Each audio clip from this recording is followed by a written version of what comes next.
Yada say and so ye mo kwa Adom TV bedroom health tips so na watchi esuade too much me sure some esuade ya mo me mfa ni serious wate so ye no mkwahia mama we de me kwa yie na me dane sa ne tie de to mo say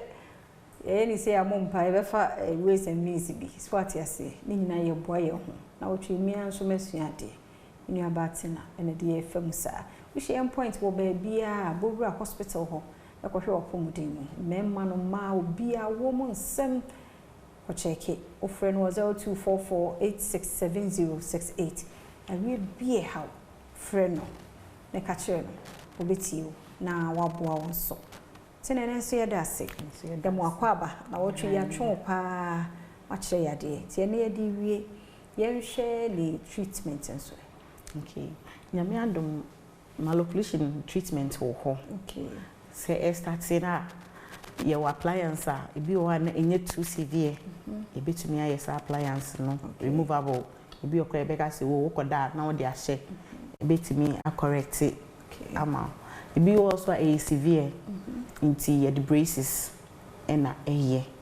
tempe bebre obe hu bi na ndade egugu ni so on more life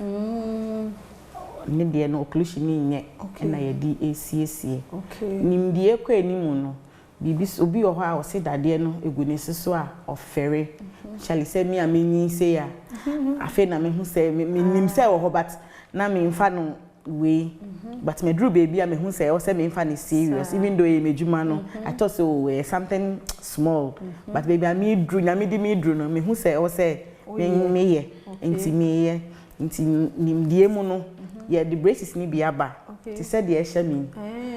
Ba wo de na gu shoulder pe. Esro ne pe na me problem ni wo. Na me. You will be sir. You will be sir. Obi o ba. Yeah, yeah, the guni nyina so. Pacho debi. Obi o wa ba problem ni wo form pe. Okay. Nti se yempese ye de yensa be ka esro no. Ti e be share no nko a. Oba na esro ni nko a na se ye share esro ni nko a na e be yeye. Na enko ha e form na e bitimi aye. Ba obi o wa oba ti say symbol glass ya king we e wo ha wo de number nti e betwi we number na atwi we aba na e de aba besi so nti no sa no dis ye hye mienu ni nyina nti say obi a we nyi ba onyane se na obe correct but sa dade na gugu nkola na se so ompe ye wo ceramic wo ho se de wo se ma fa nchire wa eno no eti say wo se ne color pepe nti se obia nipa me anfa nche se o se braces you will know na edi so ye Invisalign so ho eno so plastic way eno so ye plain sa se nipa no wan fa nche se e hyewa nti this are niema yetimi edi treaty obeba dentist ho ye be hye ye be take impressions na ye de akire ze wo ebi o wa o se de ohun no enum no nye sa net ye take impression na ye de kire wa won se na me sete se net ye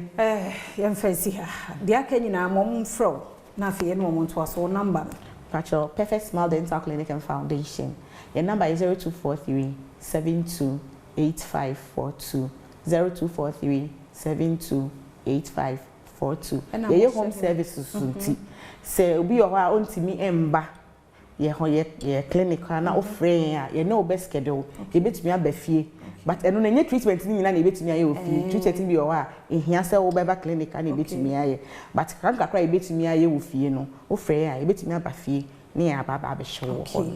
na me sure mfa wonsi ha papa enti mo location wo me pa che location wo Adenta New Legon Rosa okay Adenta New Legon Rosa kono mo wo mpacha we adwuma from Monday mpacha ye adwuma from Monday to Sunday oh wow ye adwuma Monday from 8:30 to 5